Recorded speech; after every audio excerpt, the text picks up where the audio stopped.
Confessions of a Mask is a magnificent story about being an outsider, about being gay and obsessed with sexual violence in Imperial Japan, written by one of Japan's greatest authors of all time. 3 times nominated for the Nobel Prize, who ended his own life by staging a coup d'etat with his trained militia and committing ritual suicide in a samurai fashion, seppuku, by cutting his stomach open.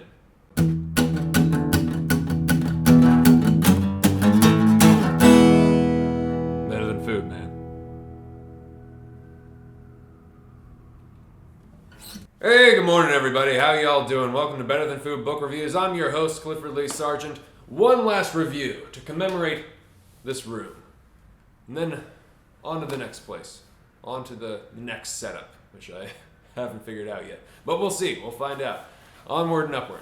Today is one of my absolute favorite authors. I've reviewed Sun and Steel. It was the second review I ever did, so this is going to be a refresher on one of the greatest authors of the 20th century for me. One of my absolute, probably top 5, maybe top 3, I don't know.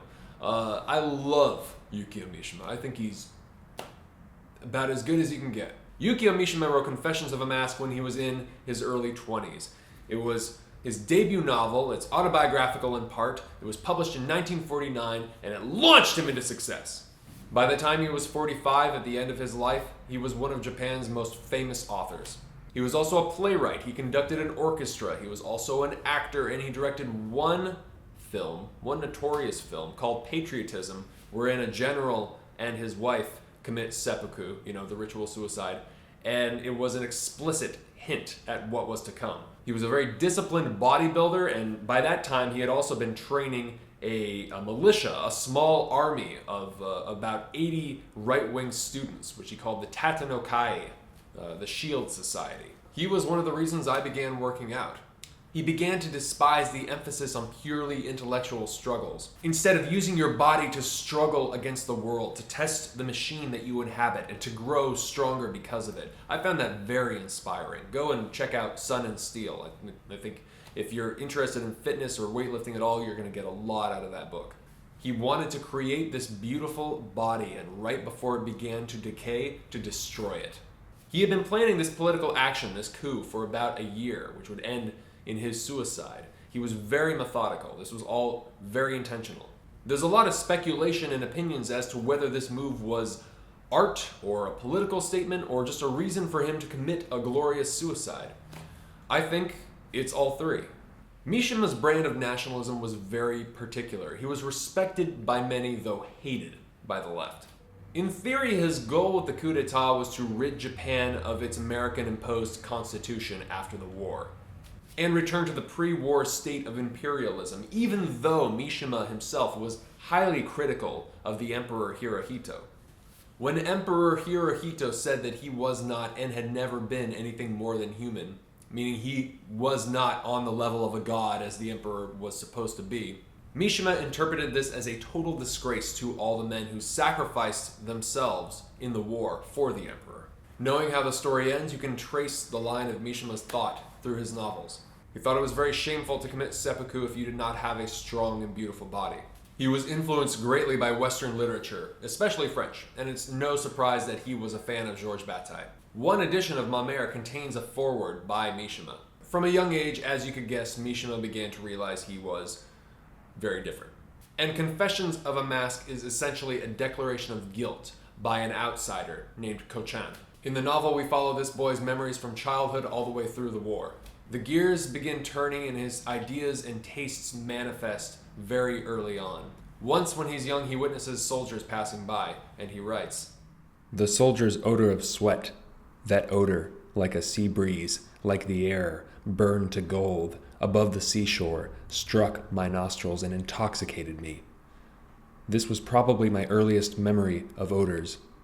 Needless to say, the odor could not, at the same time, have had any direct relationship with sexual sensations, but it did gradually and tenaciously arouse within me a sensuous craving for such things as the destiny of soldiers, the tragic nature of their calling, the distant countries they would see, the ways they would die."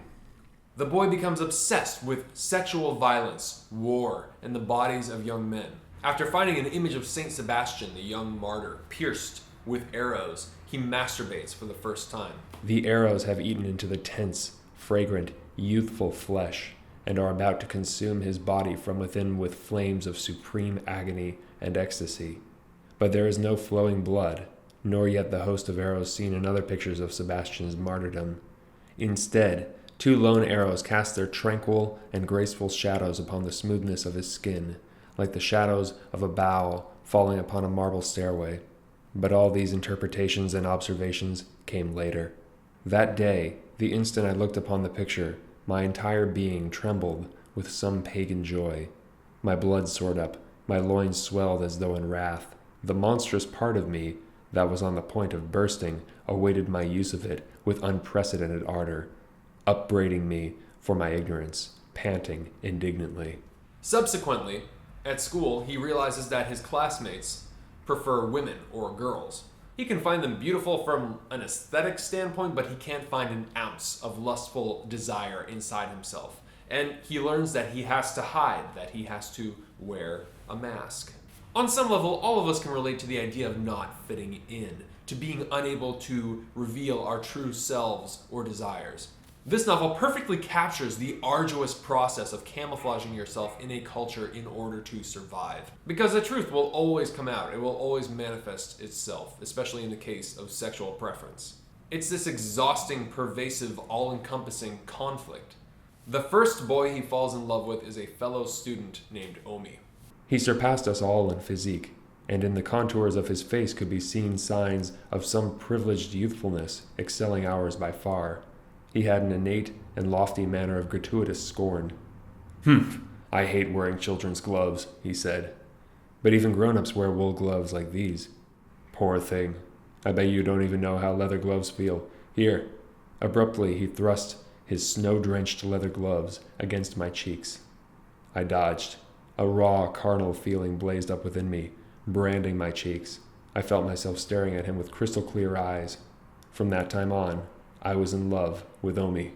Black leather gloves drenched in snow. That image is almost fetishistic.